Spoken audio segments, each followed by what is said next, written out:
l'assurance d'être sauvé depuis que l'Éternel m'a libéré.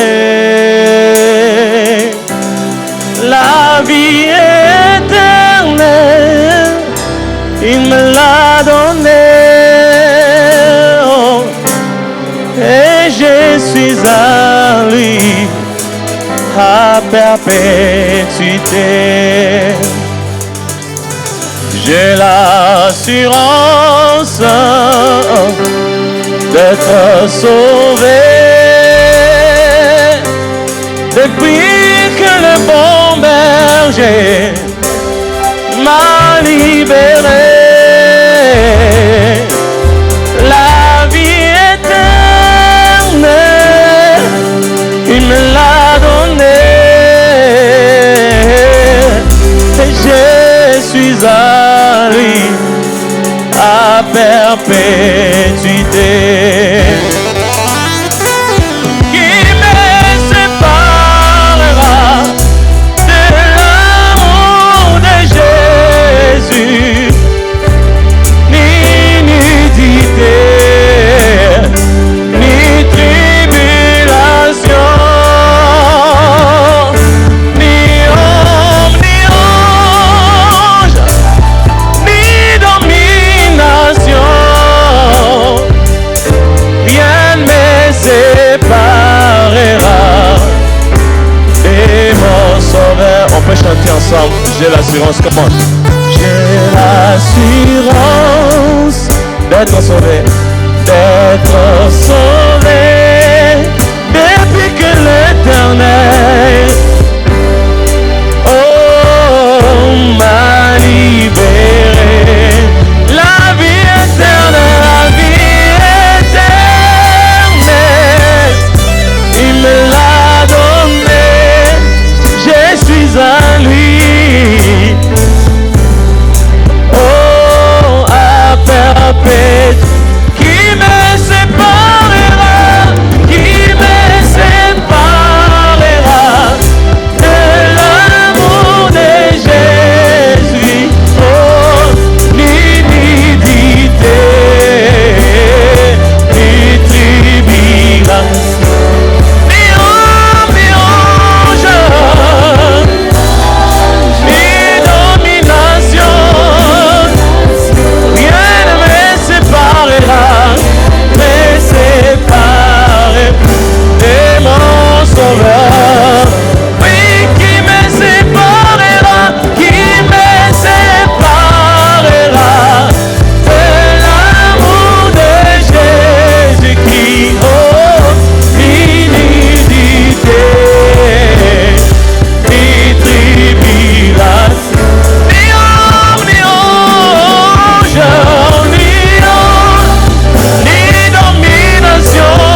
nous séparera de l'amour de Dieu? Qui nous séparera de la bonne volonté? Qui nous séparera de tout ce que le Seigneur a prévu pour nous? Je ne pense personne. Mesdames, Messieurs, merci de nous regarder sur votre télévision. Merci d'être sur cet écran qui aujourd'hui vient vous renseigner sur quelque chose qui certainement va vous intéresser. Et aujourd'hui, comme vous le savez, nous recevons encore l'homme de Dieu. Vous êtes à penser de l'éternité. Vous êtes dans cette émission, dans ce programme télévisé qui vous renseigne sur le temps, qui vous renseigne sur votre identité, qui vous renseigne sur votre relation avec Dieu et qui vous renseigne sur votre devenir. Pendant que l'homme de Dieu approche, nous nous tenons debout et nous allons devoir l'accueillir. Avec lui, on va devoir échanger. L'ébauche de l'Éternel est dans nos murs et on va donc parler de quelque chose qui certainement vous intéressera. Ministre de Dieu, bonjour. Karibou San. Bonjour, nous saluons tous les téléspectateurs et tous ceux qui nous suivent de partout. Ils sont parsemés. Que la grâce et la joie du Seigneur vous accompagnent. Alors, nous sommes contents que vous soyez venus. Merci beaucoup. Il faudra le rappeler, aujourd'hui c'est un grand jour, un jour qui n'a jamais été vécu auparavant, un jour nouveau qui vient d'arriver.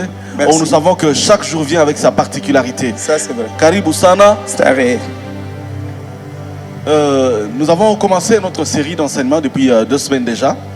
Et aujourd'hui, nous allons certainement continuer. Judas se sépare de ses frères. Il part. Et Joseph est vendu en Égypte, ou disons pour aller en Égypte. Une nouvelle histoire commence avec Judas qui a 3 enfants. Vous avez décrypté, vous avez sondé les Écritures. Vous avez déchiré les lions afin que les miels sortent et que cela serve au peuple de Dieu. C'est quoi la surprise aujourd'hui? Nous sommes tellement reconnaissants à Dieu parce que l'Écriture dit que toutes ces choses ont été écrites pour notre instruction. Et quand nous allons pour rechercher l'instruction, je croyais que l'instruction serait une explication plutôt littérale. Or, c'était toute une pensée cachée de Dieu. Et c'est ce que nous appelons la pensée de l'éternité. Après avoir expliqué les départs de Joseph ainsi que de Judas par rapport au temps, nous avons pu expliquer dans... Qui était l'informateur? Qui était l'informateur de Tamar? C'était quoi son rôle? Et qui était-il? C'était son rôle. Qui était son rôle plutôt? Et là, nous avons pu essayer de voir le ministère de la parole dans sa capacité d'expliquer à l'Église les vrais mouvements de Dieu. Parce que de la création jusqu'à l'enlèvement à la fin du monde, c'est tout un mouvement de Dieu. Oh. Alors ce mouvement-là a été réellement étalé dans la vie de ceux qui ont vécu avant nous. Et c'est ainsi que nous sommes en train de déceler la pensée cachée de Dieu dans nous. Et aujourd'hui, nous sommes encore appelés à toucher quelque chose de très important, toujours par rapport à Judas, ainsi que Tamar. Cette fois-là, nous prenons un élément, c'est que l'Éternel Dieu de gloire avait parlé dans la bouche de Joseph, de Jacob plutôt au sujet de Judas. Qui fera lever Judas? Parce que tous ces jours, Judas était assis. Ok. Qui a fait lever Judas? Pourquoi est-ce que Judas s'est levé? Alors tout ça, ça a l'explication de l'Écriture et c'est ce que nous appelons la pensée de l'éternité. Alors parce que nous sommes dans la pensée de l'éternité, des questions ont été posées, les réponses sont dans la Bible et nous allons devoir sonder les Écritures et essayer de les déchiffrer avec vous. Qui fera lever Judas? Qui fera lever Judas? Nous sommes dans Genèse chapitre 37, les versets, nous allons prendre les versets 17 jusqu'au verset 18. Nous disons Genèse chapitre 38 plutôt, les versets 17 à 18, nous allons les lire. Je vais commencer par 16. Il aborda sur le chemin et dit: allons-y, je vais venir vers toi. Car il n'avait pas reconnu que c'était sa belle-fille. Elle dit: que me donneras-tu pour venir vers moi? Il répondit: je t'enverrai un chevreau de mon petit bétail. Elle dit: à condition que tu me donnes un gage, jusqu'à ce que tu l'envoies. Il répondit: quel gage te donnerai-je? Elle dit: ton cachet, ton cordon et ton bâton, que tu as à la main? Il le lui donna. Puis il vint vers elle et devint enceinte de lui. Ça, c'est l'écriture. Pour essayer de comprendre cette écriture, nous allons prendre un deuxième témoin. Cette fois-là, nous prenons Genèse chapitre 49, versets 8 à 9. C'est là où Jacob est en train de donner réellement la trace de Juda. Nous prenons Genèse chapitre 49, les versets 8 à 9. Jusqu'à 10 bientôt. Aussi, Juda, c'est toi que tes frères célébreront. Ta main sera sur la nuque de tes ennemis. Dans d'autres versions, on dit, tu recevras les hommages de tes frères. Les fils de ton père se prosterneront devant toi. Juda est un jeune lion. Tu remontes du camp. Il plie les genoux. Il se couche comme un lion, comme une lionne qui les fera lever. Ici, vous allez voir que tout le temps que Juda était avec ses frères, lorsque Joseph est parti, Juda était obligé aussi de partir parce que les deux revêtaient tout simplement une nature, la nature que Dieu prendrait lorsqu'il quitterait son peuple. Le peuple de Dieu, c'était la maison d'Israël. Et lorsqu'il les quitterait, il quitterait avec deux natures. La nature de Joseph et la nature de Juda. Joseph comme étant un prophète et Juda comme étant un roi. Ok.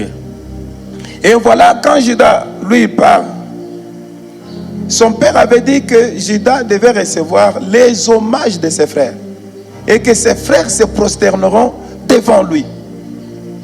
Mais vous allez voir que avant que cela ne puisse s'accomplir, je n'ai pas vu dans les Écritures là où les frères de Juda se sont prosternés devant lui, ou soit lui ont rendu hommage. C'est là où la chose qui m'a beaucoup fatigué. Et comme on ne lui a pas rendu hommage, nous prenons une écriture. Je prendrai Proverbe chapitre 18. Pourquoi Juda est en train de se retirer de ses frères? Je prends Proverbe chapitre 18, le verset 1er. Nous les prenons, vous allez user un peu de patience. Nous prenons l'écriture, Proverbe chapitre 18, le verset 1er. L'écriture dit ceci, pour ceux qui ont trouvé, il dit: c'est lui qui se tient à l'écart, cherche ce que son cœur désire. Il se déchaîne contre tout ce qui est raison. C'est lui qui se retire de ses frères, cherche ce que son cœur désire. Or, selon la prophétie, Juda devait recevoir les hommages de ses frères. Et ses frères devaient se prosterner devant lui. Ok. En réalité, les frères de Juda devaient être des adorateurs de Juda. Mais Juda n'a pas reçu cela. Quand nous sommes partis en Proverbe, Proverbe nous a dit ceci: c'est lui qui se tient à l'écart de ses frères. C'est lui qui se retire de ses frères. Il cherche ce que son cœur désire. Or, le désir de Juda, c'était d'avoir de véritables adorateurs. Ah oui. Les gens qui devaient se plier devant lui. Or, celui qui peut adorer, celui qui peut se plier, c'est celui qui est faible. C'est celui qui est soumis. Ah oui. C'est celui qui peut se plier. Mais celui qui est fort ne peut jamais. Or, Juda devait recevoir cela. Nous avons dit dans les émissions précédentes, ceci pour ceux qui nous ont suivis, dans cette série, les chevreaux refusés. Nous avons dit ceci: que Juda était l'image du Seigneur Jésus-Christ. C'est lui qui devait recevoir les hommages de ses frères. Ok. C'est-à-dire quand vous lisez Romains chapitre 11, vous allez voir que il est venu vers les siens et les siens ne l'ont pas reçu. Les siens ne l'ont pas adoré. C'est ainsi qu'il va tourner les regards vers autre part pour chercher ce que son cœur désire. Or, le désir de Juda, c'est de recevoir les hommages tels que le Père lui avait dit. C'est ainsi qu'il va leur dire: l'heure vient, il est déjà arrivé, Où les vrais adorateurs adoreront le Père, adoreront le Père en esprit, en vérité. Juda était à la recherche des adorateurs. Ok. Il n'en a pas trouvé dans la maison de son père, c'est-à-dire la maison d'Israël. Il n'y avait pas des adorateurs. C'est que tous qui sont venus avant l'arrivée de Jésus, personne n'a jamais adoré. C'est pourquoi Jésus dit: viens, l'heure vient. Et il est déjà arrivé où les vrais adorateurs adoreront le Père en esprit, en vérité. Alors vous comprenez le mouvement de Juda. Il n'a pas quitté ses frères pour rien. Il a quitté ses frères parce qu'il cherchait la chose qu'il ne pouvait pas trouver chez ses frères. C'est pourquoi un jour, une femme est venue vers Jésus. Et Jésus a dit, je n'ai pas trouvé une si grande foi en Israël. Ok. Ah, c'est que Judas cherchait les gens qui ont la foi. Parce que qui peut adorer si ce n'est celui qui a la foi? Et celui qui n'a pas la foi ne peut pas adorer. Et là, il faut faire la différence entre la foi et les sensations que les gens ont aujourd'hui. Aujourd'hui, les gens ont des sensations des gens. J'ai besoin d'une voiture, j'ai une voiture. Il dit que ça, c'est la foi. Non, c'est une manifestation de la foi. Mais la foi, c'est toute une vie divine à l'intérieur d'un homme. La nature des pensées, des parler, la nature d'être comme Dieu. Ça, le monde ne peut pas l'avoir. C'est pourquoi Jésus dit, je n'ai pas trouvé une si grande foi en Israël. C'est ce qui va pousser Jésus aussi à partir. Parce que si Judas est parti, c'est parce qu'il n'a pas trouvé l'adoration dont il avait besoin. Il n'a pas trouvé la chose qu'on lui avait promis par le Père. Le Père avait dit, tu recevras les hommages de tes frères. Et ils se prosterneront devant toi. Pour dire, tous genoux fléchissent et que toute langue confesse que Judas est seul le roi dans la maison d'Israël. Or, Judas, roi, c'est le Seigneur Jésus-Christ. Il n'a pas trouvé ça. Comme il n'a pas trouvé ça, il doit partir. C'est ainsi qu'il va dire aux Juifs, je vais partir là où vous ne pouvez pas partir. Et les Juifs, comme ils étaient les enfants des prophètes, ils ont compris. Où est-ce que cet homme peut partir? Où nous ne pouvons pas partir? Ils ont regardé dans l'ombre, ils ont découvert que l'Écriture dit que rien de nouveau ne se crée, mais que l'Éternel Dieu de gloire ramène ce qui était. Judas est parti parce qu'il n'a pas reçu les hommages qui devaient lui être donnés. Et les genoux ne se sont pas pliés devant lui. À cause de ça, il doit partir. J'ouvre une parenthèse pour dire, tout celui qui s'appelle enfant de Dieu, mais qui ne sait pas rendre les hommages au véritable Judas, et qui ne sait pas plier ses genoux devant le véritable Judas, verra Judas les quitter. Il verra Jésus quitter. Aujourd'hui, nous avons des gens qui ont des sensations d'être appelés enfants de Dieu, serviteurs de Dieu, mais Dieu n'est pas avec eux. Ils ne sont pas soumis au Seigneur. Et ils ne plient pas les genoux. Plier les genoux, c'est quoi? Accepter toute la parole sans refuser une parole. Et c'est ainsi qu'il va s'en aller. Mais nous retournons dans l'Écriture. Lorsque Judas est parti, il cherchait ce que Israël n'a pas pu donner. C'était l'adoration. Mais pour l'avoir, il y a aussi une condition. Et c'est quoi la condition? Judas ne peut pas venir seulement directement comme ça et directement et ça commence. Il doit commencer par donner quelque chose. C'est pourquoi la Bible dit, celui qui donne va recevoir. Et il dit ceci, celui qui arrose sera arrosé. Les frères de Judas ne pouvaient pas adorer Judas parce que dans la maison de Judas, il y avait encore un père. Le père qu'on appelait Jacob était vivant. Comment est-ce qu'il pouvait adorer le fils pendant que le père était vivant? Or, le père, c'était tout un sacerdoce. Aussi longtemps que le sacerdoce de la loi était là, il ne peut pas adorer le fils. C'est ainsi que le fils, il faut qu'il puisse se retirer pour chercher ce que son cœur désire. Le désir de Judas, c'était un peuple qui devait l'adorer. C'était un peuple qui devait se plier au-devant de lui. Là, je ne parle pas de Judas comme étant un fils de Jacob, mais je parle de Judas comme étant le fils de Dieu, le Seigneur Jésus-Christ. Okay. Alors il dit, je vais partir là où vous ne pouvez pas venir. Comme ils étaient des fils de prophètes, ils ont dit quoi? Où est-ce que toi tu vas partir là où nous ne pouvons pas venir? Là où nous ne pouvons pas te suivre. Ou soit tu vas te tuer.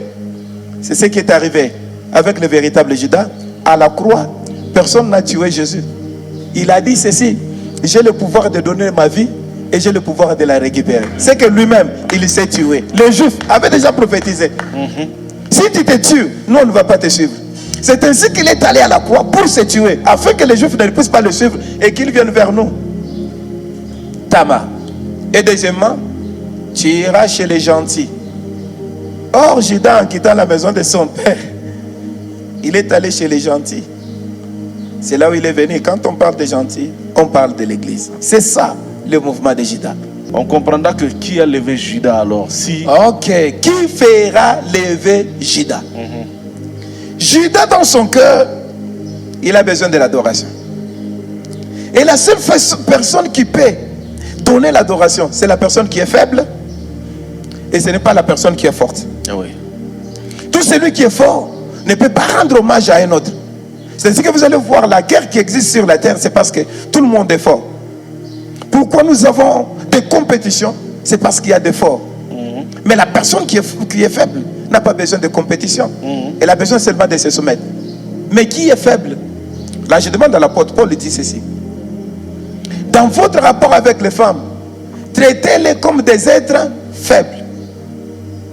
Oh, c'est que la personne faible, c'est la femme. Et Jésus vient et dit ceci. L'esprit est disposé, la chair est faible.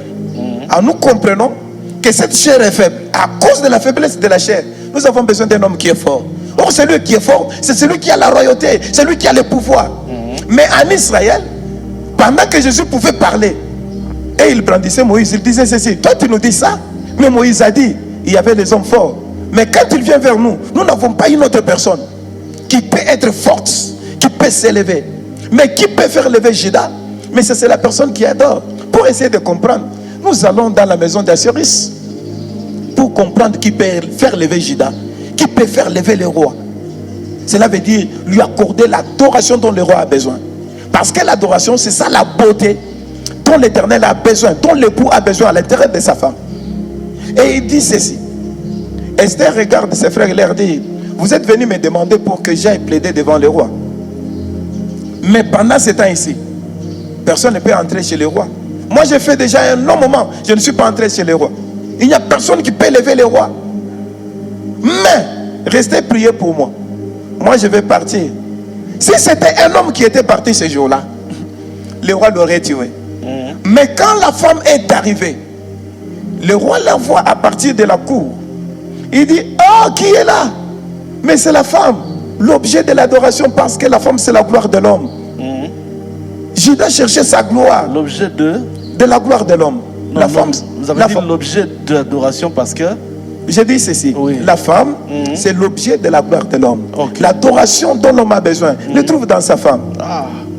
Vous savez que je pensais qu'on avait des femmes sur ce plateau, mais je me rends compte qu'il n'y en a pas. Parce qu'elles n'ont pas compris ce que vous avez donné.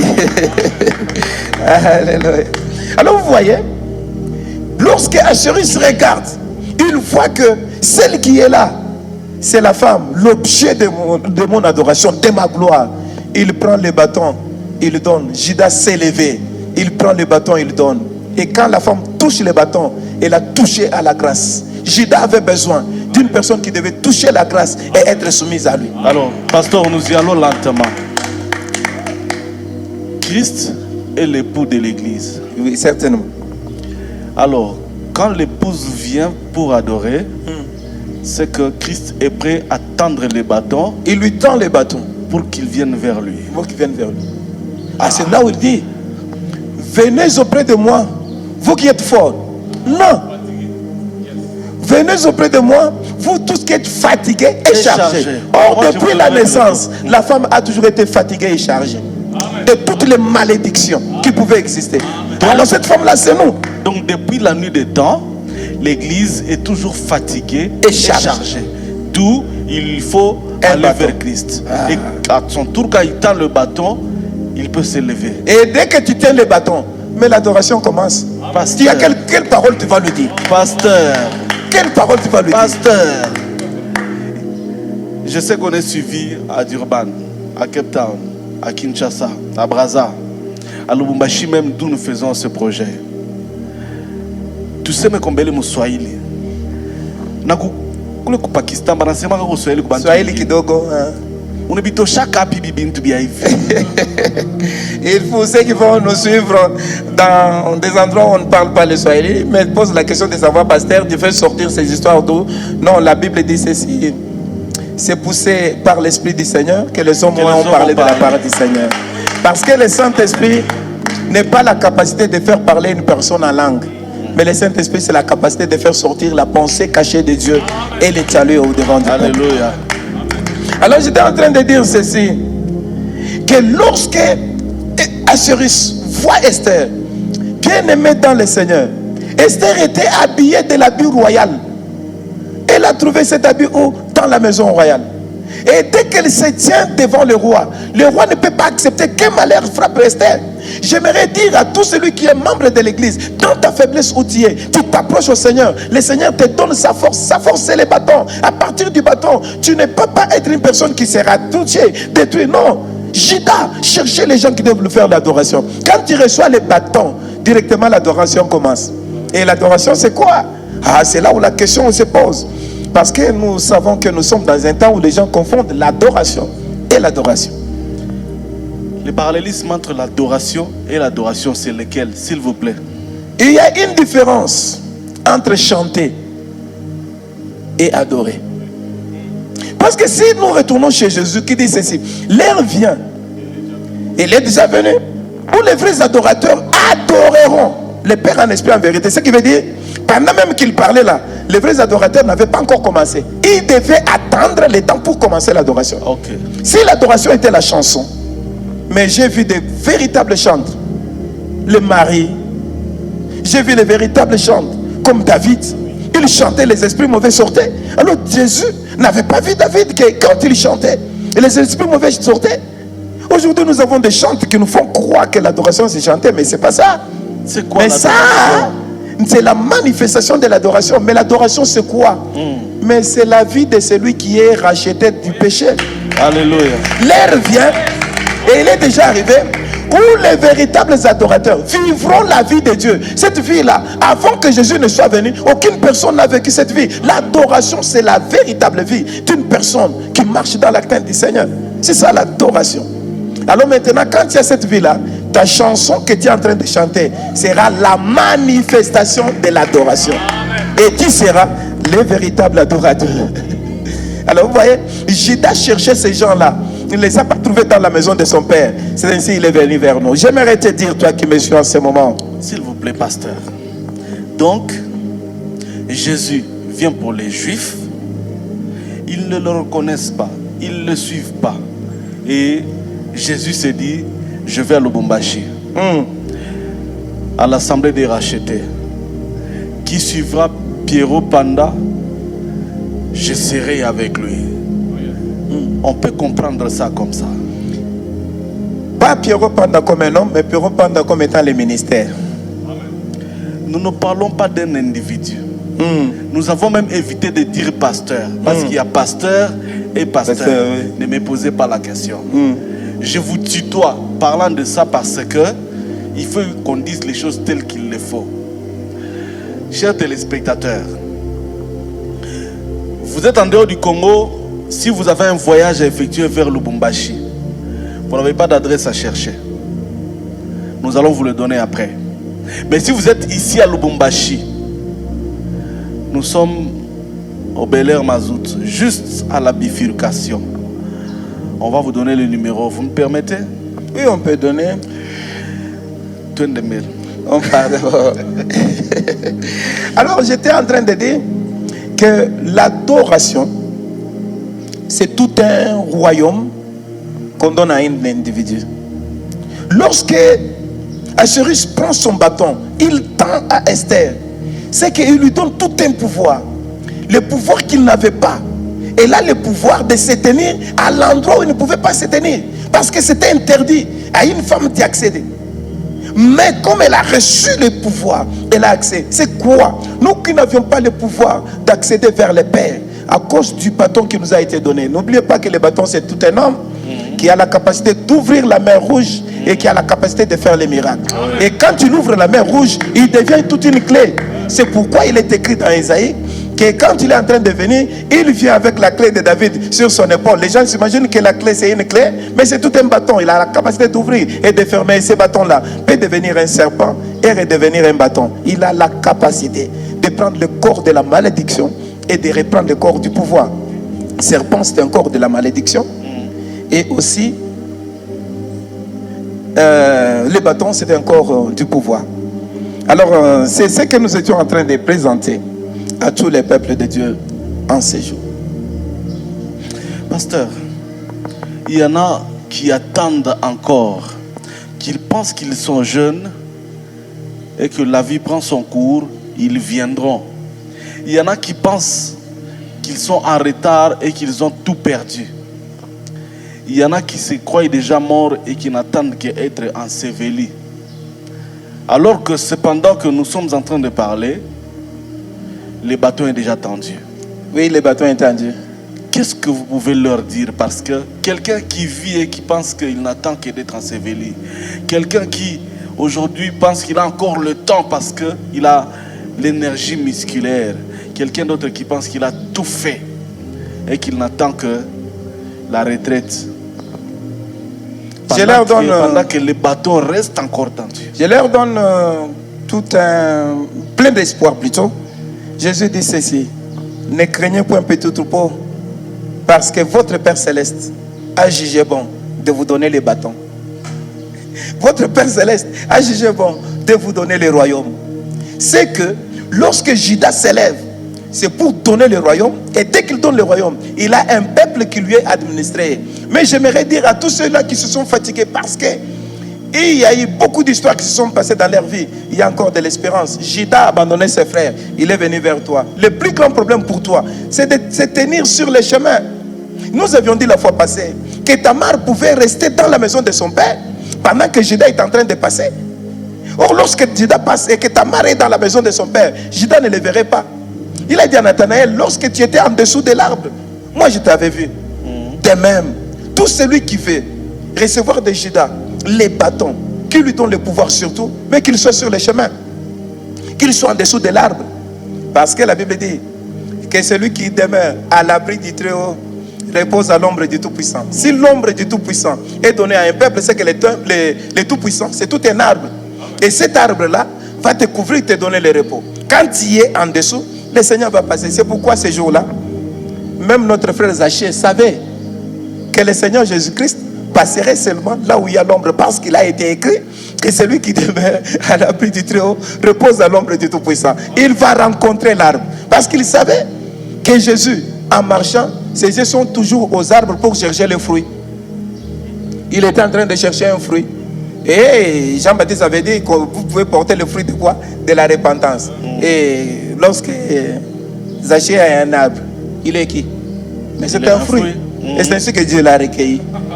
Alors je demande à tous ceux qui sont là, pendant que Judas est en train de passer, monter seulement à l'arbre. Et l'arbre, c'est quoi? C'est le ministère de la parole. Tel que nous sommes là, nous sommes des arbres. Montez seulement, croyez. Et dès que Jésus va passer, il va te cueillir et il va entrer dans ta maison. C'est ainsi qu'il a eu le temps de cueillir Tamar. Et il est entré dans sa maison. Quand tu vas cueillir un fruit, tu vas faire quoi? Ah, mais je l'amène chez moi. Et tu le manges, non? Il est à consommer. Ah, qu'est-ce qu'il a fait maintenant de Tamar en tant que fruit? Mais il a consommé. Et Tamar est à l'intérieur de Jésus et Jésus est à l'intérieur de Tamar. À telle enseigne que personne ne peut encore tuer Tamar, du fait que en ce temps-là vous connaîtrez que je suis dans le Père et que le Père est en moi. Alors c'est que Judas cherchait un fruit. Ah, si les gens qui nous suivent peuvent se rendre compte que ce jour-là, quand l'ange est venu pour saluer Marie, il a dit quoi? Que le fruit de tes entrailles est béni. Alors nous comprenons que le fruit c'est un fils. Alors Judas cherchait un fils. Et ce fils-là, c'était toute une femme qui devait recevoir. C'est pourquoi un jour il marchait, il a trouvé un arbre qui avait de bons feuillages, de bons bâtisses, de bons instruments, une bonne mine, bishop, tout ce qui pouvait exister. Tout était gloire. Mais il n'y avait pas de fruit. Ce que Jésus cherche, c'est seulement le fruit. Le corps d'un individu qui a un fruit, c'est un homme qui a la capacité de se repentir, de s'abaisser. Imagine-toi, si c'était toi, ou si c'était moi, on monterait sur un arbre pour voir Jésus. Mais ça fait honte, non? Voir l'âge. Mais ça, c'est tout un fruit de l'humilité. Vous parlez de l'âge, mais entre-temps, il faudra le rappeler. Hein. Il travaillait aux impôts, non? Il travaillait aux impôts. Pas n'importe qui. Donc il avait quand même des gros cylindrés. Des gros cylindrés. Stable. Une bonne réputation. Mais il a monté. Vous savez, lorsque Judas vient vers vous, là je prends Judas comme étant une prédication de la parole. Dès que vous avez la prédication de la parole, montez seulement à l'arbre. C'est ce qui s'est passé ce jour-là. Il y a eu un arbre sur lequel il fallait monter. Et c'était qui? C'était Pierre. Il a reçu le Saint-Esprit, il s'est levé, il a commencé à parler. C'est si, homme frère, regardez, c'est Jésus, c'est Jésus, c'est Jésus, il a tout parlé. Et tous sont montés à l'arbre, ils ont dit, homme frère, que ferons-nous? Jésus dit, Pierre dit, repentez-vous. Vous comprenez? Lorsque Judas arrive, la prédication arrive, vous avez toute une seule chose à faire, c'est de vous repentir, de vous soumettre, Dès que vous vous soumettez, lui, il va vous cueillir. Et quand il va vous cueillir, il prend tout ce qu'il a, il vous donne, il retourne, main vide. C'est pourquoi aujourd'hui, Dieu a voulu que la plénitude de la connaissance soit dans l'église. Or, la connaissance, c'est Dieu lui-même. Alors, l'église aujourd'hui a la plénitude de la divinité. Pasteur, ils sont nombreux, ceux qui disent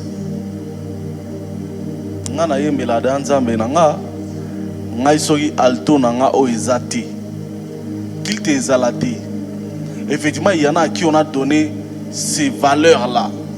S'il n'est pas là, le pasteur peut même dire, mais frère Jimmy, le long alors ces adorateurs-là, entre guillemets, parce qu'il y en a qui sont chantres, mais qui ne sont véritablement pas adorateurs parce que leur vie n'honore en rien la divinité de Jésus. Une parole pour ceux-là parce que vous êtes venus pour ça, et surtout pour eux et pour nous. Merci beaucoup. J'aimerais dire à tous ceux-là qui sont chantres, la seule chose que vous devez faire, ne pensez pas que c'est votre voix qui va secouer Dieu. Il a la capacité de ramasser, il a la capacité de jeter à la poubelle. Mais ce qu'il a besoin, c'est votre vie.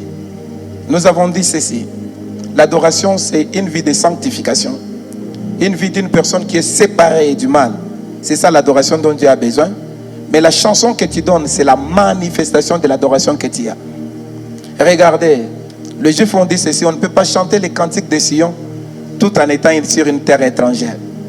La terre étrangère, c'est la vie du péché. Mais la terre sainte, c'est la parole de Dieu. Celui qui est dans la terre sainte, c'est celui-là qui est un adorateur. Parce que Moïse avait dit que nous quittons Égypte pour aller adorer Dieu. Nous quittons la vie du mal pour aller adorer. Qui est adoré, c'est une vie de la sanctification. Que l'Éternel Dieu de gloire vous bénisse.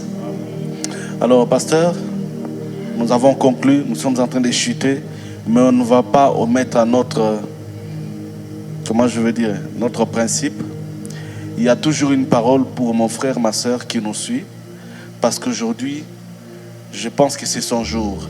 Si Jésus ne sauvait pas la foule, mais il sauvait dans la foule. Dans cette foule de Lubumbashi, de l'Afrique, de l'Europe, dans cette foule de YouTube, dans cette foule télévisuelle, il y a quelqu'un qui doit être sauvé. Une parole à celui-là ou à celle-là. Une parole à celui qui doit être sauvé, c'est-à-dire ceci. La mort de Jésus a été prophétisée, manifestée, accomplie. Et le sang a coulé. Il a traversé les tabernacles les plus parfaits, les plus grands. Cela veut dire qu'il n'est pas de cette création. Non pas avec des sangs de béliers de moutons, mais avec son propre sang pour te donner sa vie. Ce que tu dois faire, c'est quoi? Écouter la pure parole, la mettre en pratique. Aucun jugement ne sera ton partage. Ne tiens pas compte de tes offrandes. Ne tiens pas compte de ta nature, de ce que tu es, de ce que tu fais. Mais tiens compte seulement de la parole, parce qu'il y a une seule chose que Dieu ne pourra jamais détruire. C'est ce qui est sorti de lui. Or, ce qui est sorti de lui, c'est la parole. Judas est venu vers toi parce qu'il a besoin de tes hommages.